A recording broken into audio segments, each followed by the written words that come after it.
Do you ever notice how people only pay attention after the damage is done? They ignore you when you're quiet, laugh when you stumble, and vanish when you're at your lowest. But the second you stop explaining yourself, suddenly everyone wants to know what you're up to. Funny, isn't it? How silence speaks louder than desperation. How stillness makes them nervous. They can't stand not knowing what's coming. And that's exactly why this right now is the turning point. Not because you said something, but because you didn't have to. Just watch. You'll see why. Silence. That thing they all underestimate. That strange, eerie pause that makes people uncomfortable. You walk into a room and you're not smiling. You're not talking. Suddenly, you're the problem. Not because you've done anything wrong, but because you've disrupted their little illusion, their idea of what normal should look like. You see, most people need noise, chaos, chatter, movement. It keeps them from having to face the truth. But when someone goes quiet, that's when the alarm bells start ringing. Not because you're broken. No. But because they know you're starting to see clearly. It's funny, isn't it, how quickly they get uncomfortable when the mask slips when you stop pretending. When you stop entertaining, the silence becomes a mirror. And guess what? They don't like what they see. You used to beg for attention, approval, a pat on the head. Not anymore. Now they notice your silence like a bomb waiting to go off. They study your movements, read into your expression, try to decode your next move. Because silence doesn't mean weakness. It means calculation. When you were crying, they looked away. When you were shouting, they laughed. But now you're quiet. And suddenly they're watching closely. Why? Because they know something shifted. They can feel it like a storm that hasn't broken yet. But you can smell it in the air. That tension, that pressure, that strange stillness before the world changes. That's what silence really is. It's not absence. It's the calm before detonation. People think power is loud, flashy, explosive. They think it announces itself with a bang. But real power creeps in quiet, like a shadow in the corner. It doesn't ask permission. It doesn't raise its voice. It simply takes control. And when you understand that, when you embrace that silence, you stop reacting. You stop giving them the satisfaction of seeing you bleed. You watch, you wait, and you make every word, every move, every breath deliberate. They used to think you were predictable, an open book, but now you've shut the pages. Now you're writing in ink. They can't read and it drives them mad.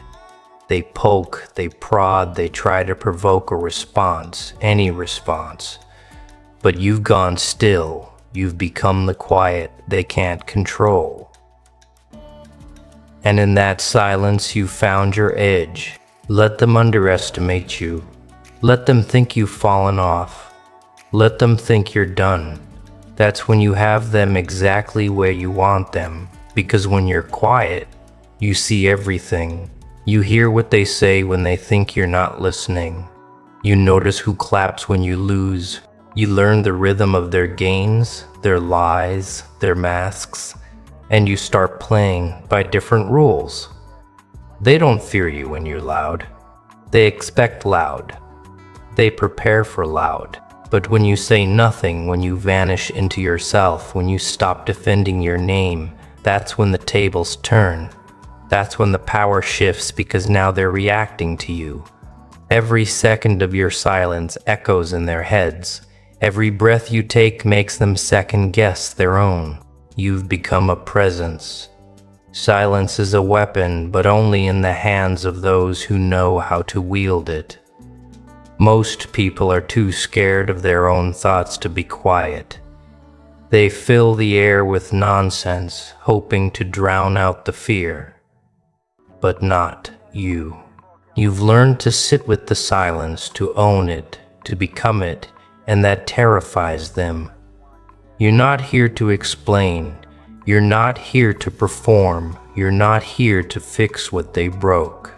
You're here because you finally understand that silence makes the loudest noise when power shifts without warning. They always want a reason, don't they? A neat little story to explain the change. Why you stopped answering. Why you walk different now. Why you look at them like they're already dead to you. But the truth is, they don't deserve your explanation. They had their chance. They played their games, pulled their strings, laughed when you broke, and now that the curtain's closed, they suddenly want an encore. But you're done dancing for an audience that only clapped when you bled. People fear what they don't understand. But more than that, they fear what they can't control. And mystery terrifies them. You used to be predictable, always showing up, always proving yourself, always trying to be seen. You handed them every version of yourself, hoping just one would be enough. But now you've gone silent. Now you've gone dark, and they panicking. They poke around, ask questions, send messages disguised as concern. You good? Just checking in. No, they're not checking in. They're checking up. Trying to see if you've moved on, grown past them, started building without their permission. You became a question mark in their story. And nothing haunts people more than a chapter they didn't get to finish. You stopped being easy to read. And now they don't know what page you're, or if they're even in the book anymore. You see, people are drawn to chaos as long as it isn't theirs. They don't want to face their reflection, so they keep others predictable, labeled safe. But when you pull away, when you take your narrative and set it on fire, suddenly they're left in the smoke, coughing, scrambling, wondering where it all went wrong. And the funniest part, you didn't scream. You just stopped showing up the way they expected you to. And now they talk. Of course they talk. They've changed. They're not the same anymore. No, you're not. You stopped being their puppet. You stopped shrinking to fit the frame. You became an unsolvable riddle, a mirror they can't stand to look into. And with every unanswered call, every unread message, every silence that follows their question, you're teaching them something. You're teaching them that respect is earned, not demanded. When you were predictable, they had power. They could twist your words, guilt trip your loyalty, manipulate your light. But now they've got nothing, just static where your name used to echo. You've become absence with weight. You've become a legend they can't touch. And the more they reach, the more they realize you're gone. Not physically, but mentally, emotionally, spiritually. And they weren't invited where people respect mystery more than explanation. Because mystery can't be manipulated. Mystery keeps them guessing, keeps them chasing ghosts. It reminds them they never really knew you to begin with. They just knew the version you let them see. The obedient one, the hopeful one, the one that kept bending to be enough. But the new you, the quiet you, that's power they can't predict, and what they can't predict. Let them talk. Let them wonder. Let them think what they want. That's part of the art. You've painted yourself in shadow. And now they're squinting at silhouettes, trying to guess what comes next. And in that confusion, in that delicious uncertainty, you've taken back control. You're no longer explaining yourself to people who never listened anyway. You're not giving closure to those who broke you open. You're not being noble, you're being real. Because sometimes the best revenge isn't rage, it's silence. It's showing them how little of your energy they're worth. It's watching them spiral while you build quietly, deliberately, ruthlessly. They think they need answers, but what they really need is to understand that the version of you who needed their approval is never coming back. And when that clicks, when they finally realize they're no longer part of the equation, that's when the panic sets in. That's when the mask slips. That's when they understand. People respect mystery more than explanation. Because mystery, my friend, mystery is power. They want to be heroes in stories they never bled for. They show up only after the smoke clears, wiping dust from their sleeves, like they were there in the fire with you. But they weren't. They were the ones holding the lighter. They watched from the sidelines, whispering, mocking, secretly hoping you'd stay down just long enough for them to rise above you without getting their hands dirty. But here's the part they never expected. You got up. Not gracefully.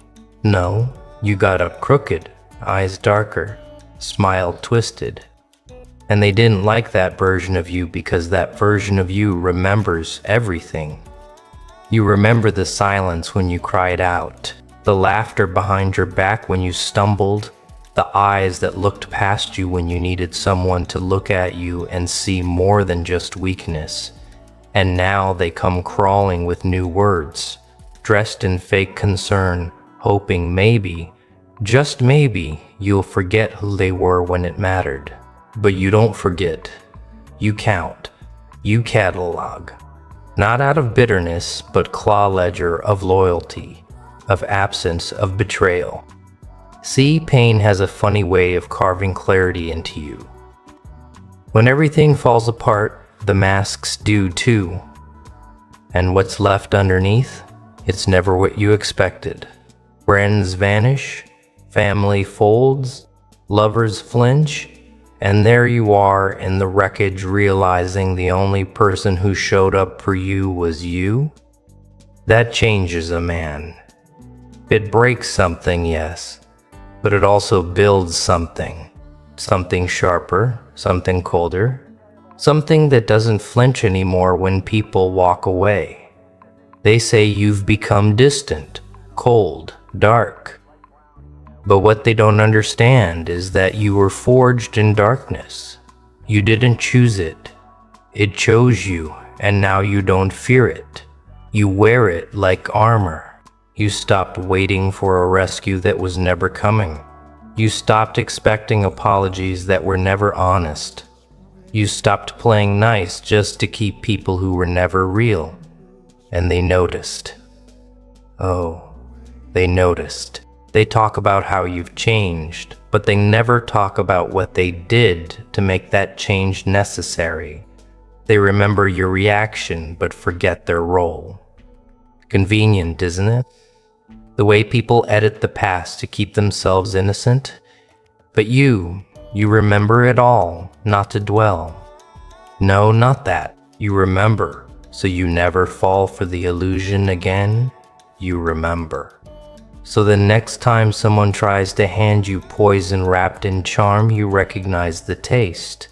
This new version of you, it's uncomfortable for them because it has boundaries. It says no.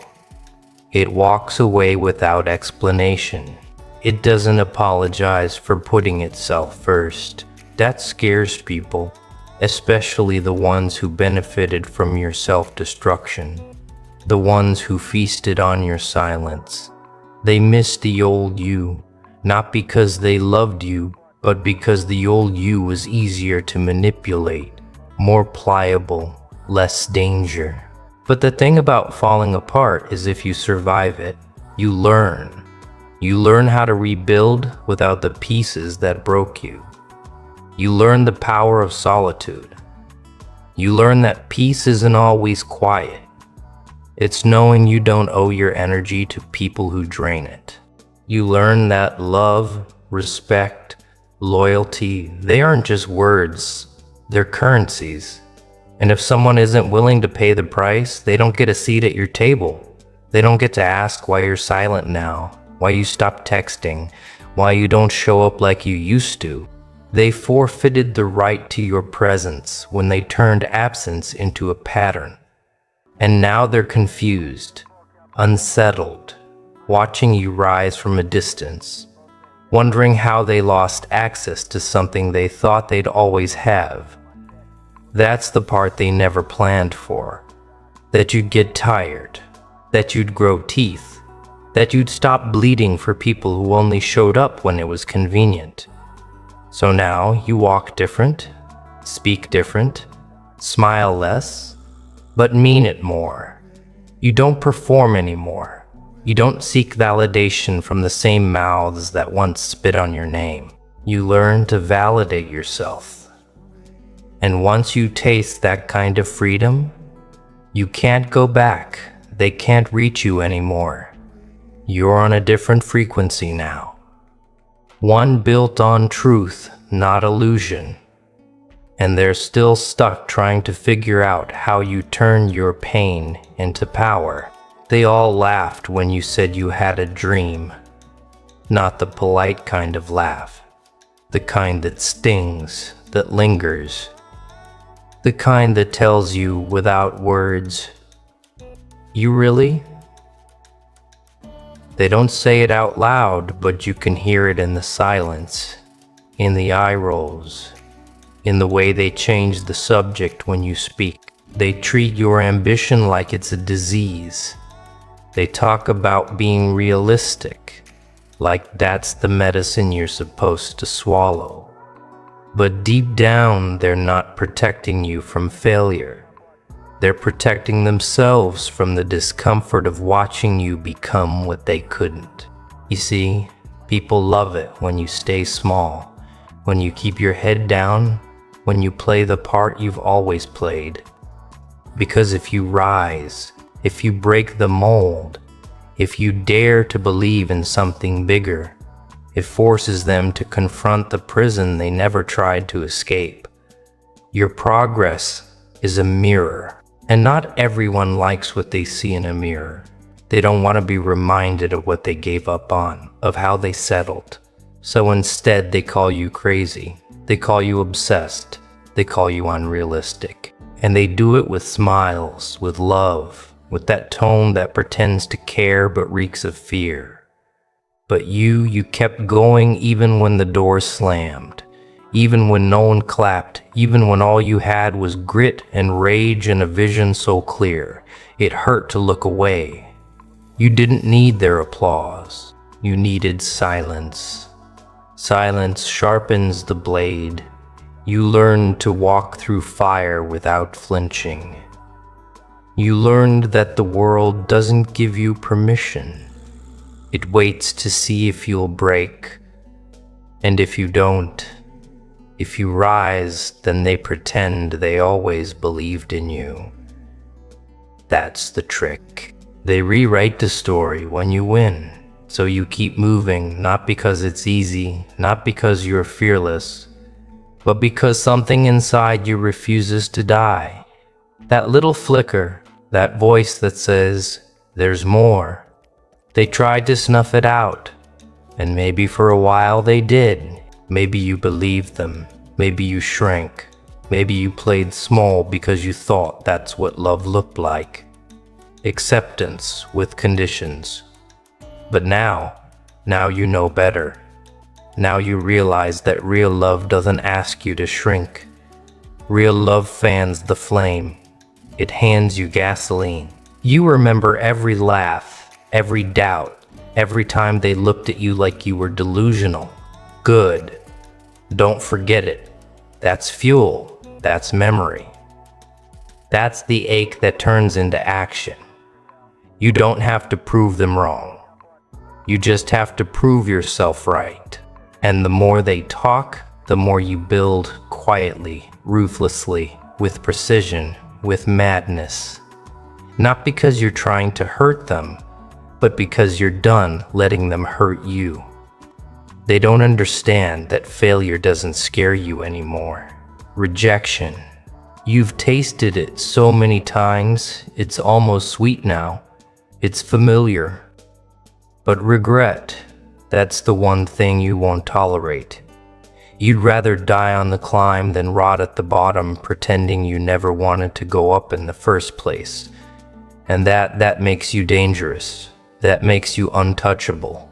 Because a person who no longer fears falling can fly in ways the cautious never will. So let them laugh. Let them whisper. Let them watch. You're not here to be understood. You're not here to make them comfortable. You're not here to follow rules written by cowards and enforced by sheep. You're here to burn, to become, to carve something immortal from the wreckage. And when you do, when the dust clears and they're standing there, jaws open, wondering how the hell you made it, you'll smile. Not out of arrogance, out of memory. Because you remember the nights you almost gave up, the mornings you couldn't get out of bed, the demons you danced with, the silence you screamed into. They see the result. They never saw the war, but you did. You lived it. And now you're the storm. They tell you to be patient, to wait your turn, to sit still while life sorts itself out like it's some kind of orderly queue. But you've seen what waiting gets people. Dusty dreams, broken clocks, faces full of fake smiles, pretending everything's okay while the inside rots. Waiting isn't noble. It's a slow death disguised as discipline, and they love that version of you. The quiet one, the tame one, the one that nods along, follows instructions, goes nowhere fast. But you were never made to wait. You were made to move, to push, to bend the world until it screams back. Every second you hesitate is a second someone else grabs what could have been yours. That's the part they don't talk about. That while you're wondering if now is the right time, someone out there is already halfway to the finish line with half your talent, but twice your audacity. Confidence wins, not caution. The world doesn't belong to those who wait. It belongs to those who strike while everyone else is still asking for permission. You think there's some cosmic scoreboard keeping track of how polite you've been? There isn't. There's just noise. And noise doesn't reward the careful. It rewards the loud, the raw, the ones who jump without checking if there's a net. You've been told to prepare, to practice, to perfect before you act. But here's the truth. You'll never be fully ready. No one ever is. The ones who make it, they didn't start because they were ready. They started because they were done waiting. Because they realized life doesn't come with guarantees, it comes with gut checks. And the moment you finally step forward, shaky, unsure, half certain, you unlock something the cautious never will. Moment. And once you have that, the game changes. The funny thing is, people will start calling you lucky. Lucky. As if they didn't see you bleeding behind closed doors, fighting the voices that told you to play it safe. As if they didn't hear the silence you broke with your first step. They'll act like it was all inevitable, like you were always going to make it. But you know the truth. You know how many nights you sat in the dark trying to convince yourself you were worth the risk. How many fake smiles you wore just to survive the day. They never see the beginning. They only see the explosion. and they call it fate. But fate doesn't pick favorites. It just waits. It waits for the one bold enough to knock the door down instead of waiting for it to open. And maybe that's you. Maybe you're the one who stops asking and starts taking, not because you're cruel, but because you're done being polite to a world that only respects pressure. Pressure breaks stone. Pressure builds diamonds. Pressure makes people uncomfortable. And that's where change begins. You've been sitting on your power, thinking it was a burden, thinking you had to hide it, until the world was ready. But what if the world's waiting for you to stop hiding? What if the fear you've been dragging around is actually the key, the edge, the proof that you're close, not broken? That pounding in your chest isn't anxiety, it's the war drum before the strike. You don't need more time, you need more truth. And the truth is this: the only thing standing between you and what you were meant for is the lie you keep telling yourself about why you can't have it. So go ahead, break rhythm, defy logic, show up messy, flawed, unprepared. Burn the playbook they handed you. They'll hate it at first because they're still in line waiting for their number to be called, but deep down a part of them will wish they had your nerve. Because that's what this world needs. Not more sheep, more wolves, more fire starters. More people willing to say, I'm not waiting anymore, and mean it with every inch of their being. La. Okay, you gotta give it a minute. Lord, Lord, I'm okay. Lord, Lord, give it all.